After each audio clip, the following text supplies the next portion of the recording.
31장 우리 잠언의 이제 마지막 장인데요. 아굴도 아니고 이제 제 3의 인물이 또 등장합니다.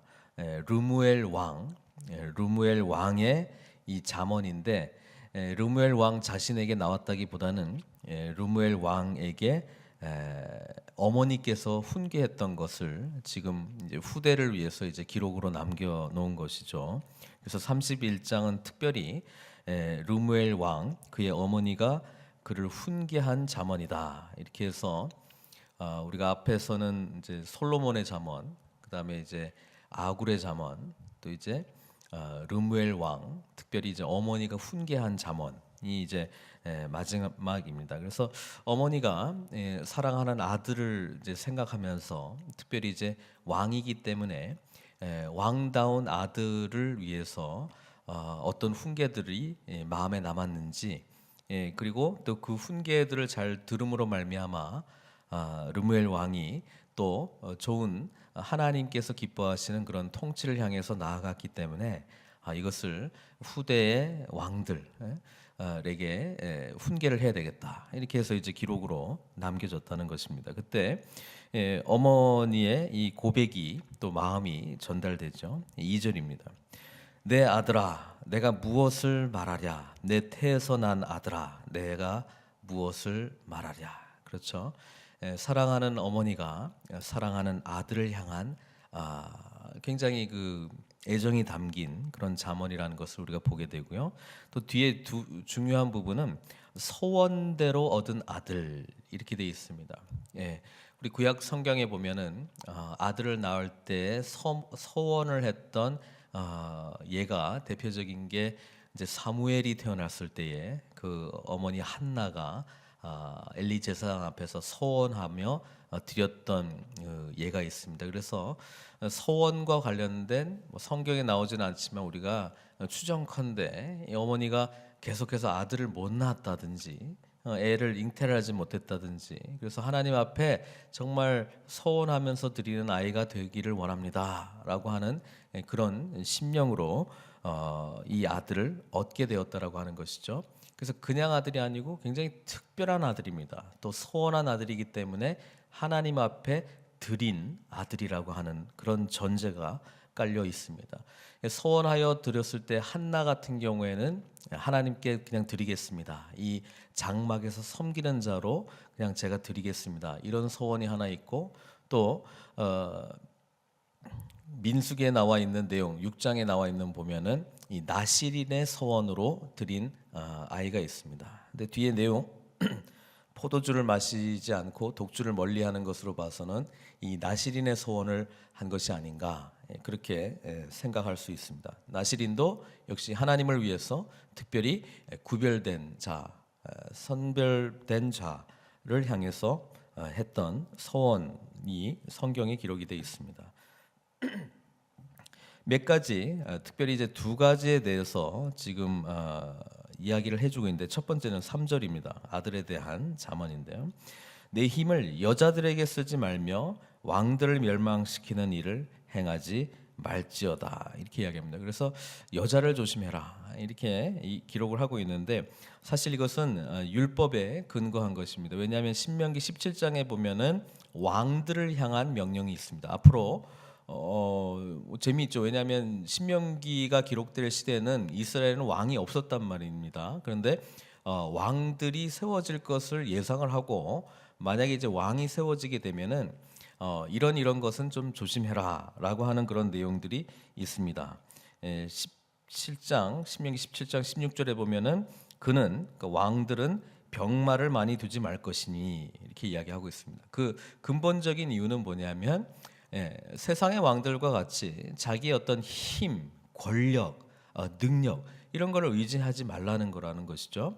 왜냐하면 하나님의 백성은 누구를 의지해야 됩니까? 하나님만 의지해야 됩니다. 그리고 제일 중요한 조건이 하나님의 부르심과 하나님의 뜻을 이루기 위한 왕으로서의 통치에 대한 분명한 자기 인식이라고 하는 것이죠. 그래서 병마를 의지하는 것은 자기 욕망을 채우기 위한 능력이 나에게 있다는 것이고, 병마를 의지하지 말고 하나님을 의지한다는 것은 뭐예요? 그냥 무조건적인 믿음이라기보다는 하나님의 뜻대로 세워진 왕으로서의 하나님의 공의, 하나님의 어떤 통치, 하나님의 뜻, 그것을 이루기 위한 것이 더 우선시 된다는 것을 지금 말씀해주고 있습니다. 이어서 신명기 17장 17절에 지금 잠언 31장 3절에 나와 있던 것과 같은 내용이 나오는데, 그에게 아내를 많이 두어 그의 마음이 미혹되게 하지 말 것이며, 이 기록이 있습니다. 그래서 결국 병마라든지 뭐 아내라든지 이런 거에 궁극적인 초점은 무엇입니까? 하나님과의 관계가 흐트러지지 않도록 무엇을 위해서 살아가야 되는 것이고 무엇을 위해서 우리 인생의 목적인지를 잃지 말라고 하는 그런 아주 강력한 말씀이라고 하는 것입니다. 그래서 르무엘 왕의 어머니도 똑같은 이야기를 하는 거예요. 힘을 여자들에게 쓰지 말며 왕들을 멸망시키는 일을 행하지 말지어다. 예, 하나님의 선별된 소원대로 얻은 아들, 하나님께 드린 이 왕으로서의 목적에 걸맞는 삶을 살기 위해서 보다 하나님께서 기뻐하시는 일에 집중하라는 거죠. 다른 거에 집중하지 말고 우선순위의 문제도 됩니다. 그래서 이어서 포도주와 독주에 대한 이야기가 4절부터 이제 나오는데요.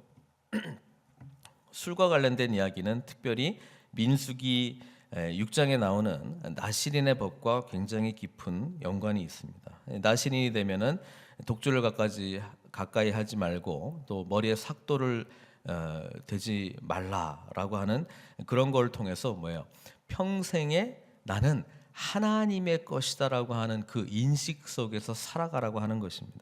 근데 여기서 이제 그 어머니가 르무엘에게 하는 이야기는 르무엘아 4절에 포도주를 마시는 것이 왕들에게 마땅하지 아니하고 왕들에게 마땅하지 아니하며 독주를 찾는 것이 주권자들에게 마땅하지 않도다. 이거를 3번이나 마땅하지 않다고 이야기를 합니다. 포도주 자체가 나쁜 것입니까? 그렇지는 않습니다. 구원의 문제하고 뭐 상관이 있습니까? 그런 것도 아닙니다. 그리고 그때 당시에 보관할 수 있었던 음료는 전부 이렇게 그 발효된 음료밖에 없기 때문에 이거를 마실 수밖에 없습니다. 그러나 지금 어머니가 지금 이야기하고 있는 것은 뭐냐면, 이것이 자신의 삶을 지배하기 시작할 때는, 자기가 제어할 수 없는 능력까지 가기 시작할 때는 뭐예요? 하나님 앞에 지배를 받아야 되는 삶을 살지 못한다라고 하는 것이죠. 그래서 자기 자신을 위해서뿐만 아니라 이 나라의 온전한 통치를 위해서 온 마음과 정신이 하나님께 집중하기 위해서라도 이것을 절제할 것에 대해서 지금 이야기를 하고 있습니다. 5절에 술을 마시다가 이유가 나오죠. 구체적인 이유. 왕이 술을 마시다가 법을 잊어버리고, 그렇죠? 모든 곤고한 자들의 송사를 굽게 할까 두려우니라. 기분대로, 마음이 흘러가는 대로, 흥대로, 이것이 하나님 기뻐하시는 통치 원리가 아니라고 하는 것입니다. 그래서 왕이 하나님의 온전한 법을 온 마음과 온 정신과 온 육체를 다해서 집중하며 나아갈 때에 하나님의 온전한 공의가 진행이 되는데, 그 정신을 흐리게 하는 이 술과 가까이 하지 말 것을 지금 이야기하고, 오히려 6절 7절에 누구를 위한 것인가? 독주는 죽게 된 자에게, 또 포도주는 마음에 근심하는 자에게 줄지어다 라고 이야기를 하면서, 이것은 술의 그 파괴력에 대해서 이야기를 해주고 있는 것이죠. 육체적, 정신적으로 연약한 자들이 하나님을 붙드는 것이 아니라 그 상황을 잊어버리게 만드는, 그렇죠? 또 이 상황에 대해서 내 감각을 무디게 하는 그런 역할로서의 이 포도주 또 독주에 대해서 지금 이야기하고 있습니다. 7절에 그는 마시고 자기 빈궁한 것을 잊어버리겠고, 자기 현 상황을 잊어버리는 목적으로라도 오늘 많은 하나님을 알지 못하는 사람들이 술을 찾는 이유 중에 하나이죠. 또 다시 자기의 고통을 기억하지 아니하리라.